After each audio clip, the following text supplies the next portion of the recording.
முதல் வாசகம். என் மக்களாகிய இஸ்ரேலிடம் சென்று இறைவாக்கு உரைத்திடு. இறைவாக்கினர் ஆமோஸ் நூலிலிருந்து வாசகம். அதிகாரம் 7, இறைவசனங்கள் 12 முதல் 15 முடிய. அந்நாள்களில் பெத்தேலின் குருவாகிய அமத்சியா ஆமோஸை பார்த்து, காட்சி காண்பவனே, இங்கிருந்து போய்விடு, யூதாவின் நாட்டுக்கு ஓடிவிடு. அங்கே போய் இறைவாக்கு உரைத்து உன் பிழைப்பை தேடிக்கொள். பெத்தேலில் இனி ஒருபோதும் இறைவாக்கு உரைக்காதே, ஏனெனில் இது அரசின் புனித இடம், அரசுக்குரிய இல்லம் என்று சொன்னான். ஆமோஸ் அதற்கு மறுமொழியாக அமத்சியாவை பார்த்து கூறினார், நான் இறைவாக்கினன் இல்லை, இறைவாக்கினர் குழுவில் உறுப்பினனும் இல்லை. நான் ஆடு மாடு மேய்ப்பவன், காட்டு அத்திமர தோட்டக்காரன். ஆடுகள் ஓட்டிக்கொண்டு போன என்னை ஆண்டவர் தேர்ந்தெடுத்து என் மக்களாகிய இஸ்ரேலிடம் சென்று இறைவாக்கு உரைத்தது என்று அனுப்பினார். இது ஆண்டவரின் அருள்வாக்கு. இறைவா, உமக்கு நன்றி. பதிலுரை பாடல். ஆண்டவரே, உமது பேரன்பை எங்களுக்கு காட்டியருளும். ஆண்டவராம் இறைவன் உரைப்பதை கேட்பேன். தம் மக்களுக்கு, தம் பற்றுமிகு அடியாருக்கு நிறைவாழ்வை அவர் வாக்களிக்கின்றார். அவருக்கு அஞ்சி நடப்போருக்கு அவரது மீட்பு அண்மையில் உள்ளது என்பது உறுதி. நம் நாட்டில் அவரது மாட்சி குடிகொள்ளும். ஆண்டவரே, உமது பேரன்பை எங்களுக்கு காட்டியருளும். பேரன்பும் உண்மையும் ஒன்றையொன்று சந்திக்கும், நீதியும் நிறைவாழ்வும் ஒன்றையொன்று முத்தமிடும். மண்ணினின்று உண்மை முளைத்தெழும், விண்ணினின்று நீதி கீழ் நோக்கும். ஆண்டவரே, உமது பேரன்பை எங்களுக்கு காட்டியருளும். நல்லதையே ஆண்டவர் அருள்வார், நல் விளைவை நம் நாடு நல்கும். நீதி அவர் முன் செல்லும், அவர்தம் அடிச்சுவடுகளுக்கு வழிவகுக்கும்.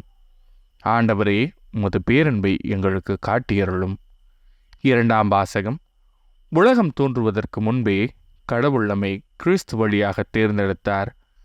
திருத்தூதர் பவுல் எபேசியருக்கு எழுதிய திருமுகத்திலிருந்து வாசகம். அதிகாரம் 1, இறைவசனங்கள் 3 முதல் 14 முடிய.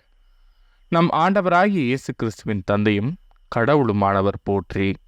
அவர் விண்ணகம் சார்ந்த ஆவிக்குரிய ஆசி அனைத்தையும் கிறிஸ்து வழியாக நம் மீது பொழிந்துள்ளார்.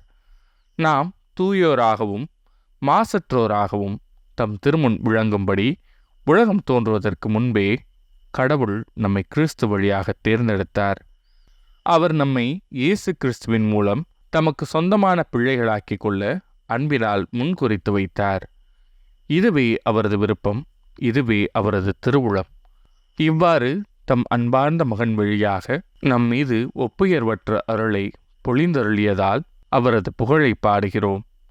கிறிஸ்து இரத்தம் சிந்தி தம் அருள் வளத்திற்கு ஏற்ப நமக்கு மீட்பு அளித்துள்ளார். இம்மீட்பால் குற்றங்களிலிருந்து நாம் மன்னிப்பு பெறுகிறோம். அந்த அருளை அவர் நம்மில் பெருகச் செய்து அனைத்து ஞானத்தையும் அறிவு திறனையும் தந்துள்ளார். அவர் தமது திருவுளத்தின் மறைபொருளை நமக்கு தெரியப்படுத்தியுள்ளார். இது கிறிஸ்து வழியாக கடவுள் விரும்பி செய்த தீர்மானம். கால நிறைவில் விண்ணிலுள்ளவை மண்ணிலுள்ளவை அனைத்தையுமே கிறிஸ்துவின் தலைமையில் ஒன்று சேர்க்க வேண்டும் என்ற திட்டமே அம்மறைபொருள். கடவுள் தமது திருவுளத்தின் திட்டத்தின்படி அனைத்தையும் செயல்படுத்தி வருகிறார். அவரது தீர்மானத்தால் நாம் முன்குறிக்கப்பட்டு கிறிஸ்து வழியாய் அவரது உரிமை பெற்றுக்கு உரியவரானோம்.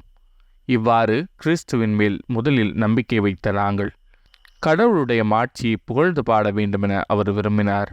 நீங்களும் உங்களுக்கு மீட்பளிக்கும் நற்செய்தி ஆகிய உண்மையின் வார்த்தையை கேட்டு அவர் மீது நம்பிக்கை கொண்டு வாக்களிக்கப்பட்ட தூய ஆவியால் அவருக்குள் முத்திரையிடப்பட்டீர்கள்.